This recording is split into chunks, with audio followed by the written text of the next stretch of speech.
Hello everyone, welcome to my YouTube channel. हम tense का topic पढ़ रहे थे, इंग्लिश ग्रामर का। हम प्रेजेंट टेंस पूरा कंप्लीट कर चुके हैं। आज हम पार्ट 5 के अंदर पास्ट इंडेफिनिट टेंस पढ़ रहे हैं, क्योंकि पास्ट टेंस हमारा स्टार्ट हुआ है, अभी नया टेंस है। पास्ट टेंस का मतलब होता है भूतकाल, जो समय हमारा बीत चुका है। पास्ट टेंस के भी हमारे 4 टाइप्स है: past indefinite, past continuous, past perfect और पास्ट परफेक्ट कंटिन्यू। सबसे पहला हम पढ़ रहे हैं पास्ट इंडेफिनिट। जो हम पहले प्रेजेंट टेंस में पढ़े थे, प्रेजेंट इंडेफिनिट में, उसमें हमने पढ़ी थी पहचान। In the last of the sentence ता है, ती है, ते है पढ़ा था। लेकिन यहाँ पे पास्ट टेंस है तो इसलिए आएगा ता था, ती थी, ते थे। यानी कोई भी काम जो हम कर रहे थे वो काम पूरा हो चुका है पहले। हेल्पिंग वर्ब हमारी होगी डिड। उसमें हम यूज कर रहे थे डू और डज का। इसमें हमें हेल्पिंग वर्ब की सेकंड फॉर्म, डू की सेकंड फॉर्म होती है डिड, तो डिड का यूज करना है। मेन वर्ब हमारी हमेशा second form of the verb रहेगी, हमेशा से second of the form of the verb होती है। लेकिन इसमें भी क्या, टेंस मतलब सेंटेंस के अकॉर्डिंग हमें इसका यूज करना है। सबसे पहले हमारा अफर्मेटिव सेंटेंस, जिसमें हमें सब्जेक्ट प्लस वर्ब की सेकंड फॉर्म प्लस ऑब्जेक्ट, ये तीन ही चीज आएगी। जैसे ये सिंपल सा सेंटेंस हमारा, वह स्कूल जाता था तो ही वेंट टू स्कूल। नेक्स्ट हमारा है नेगेटिव। नेगेटिव में क्या होगा, सब्जेक्ट प्लस डिड का यूज होगा, क्योंकि नेगेटिव, इंट्रोगेटिव और इंट्रोगेटिव नेगेटिव जो सेंटेंस होते हैं उनमें हमेशा हमें हेल्पिंग वर्ब का यूज करना होता है। और हेल्पिंग वर्ब हमारी किसका यूज कर रहे हैं, हम डिड का यूज कर रहे हैं। इसमें डिड का यूज इसलिए नहीं होता है क्योंकि ये ऑलरेडी सेकेंड फॉर्म है। डिड जो है वो डू की सेकेंड फॉर्म है, इसलिए जब भी हम कभी किसी वर्ब का यूज करेंगे तो हम सिंपल सेंटेंस में only second form of the verb लगाएंगे, तो इससे हमारी पहचान हो जाएगी कि भाई ये टेंस कौन सा है, पास्ट इंडेफिनिट टेंस है।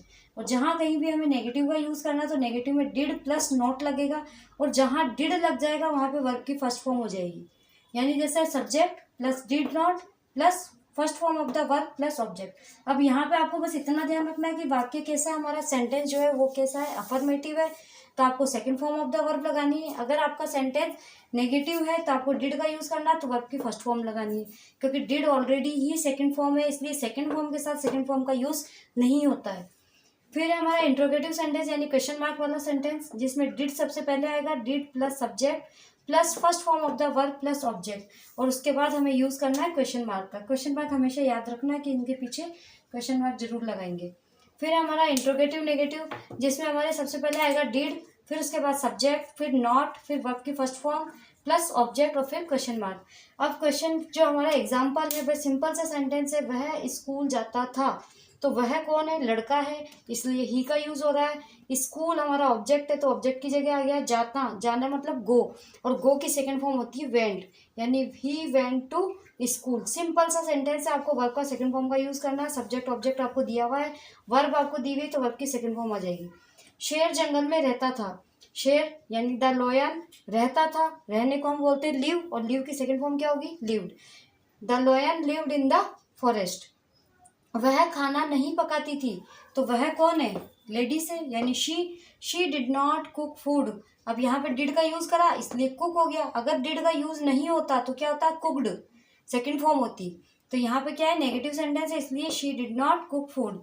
तुम पाठ नहीं पढ़ते थे तो you did not read the lesson.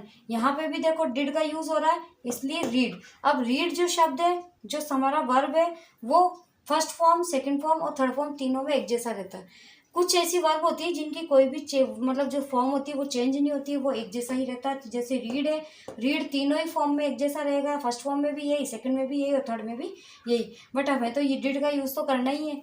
क्या तुम जानते थे, तो डिड यू नो, डिड सबसे पहले आ जाएगा क्योंकि क्वेश्चन मार्क है।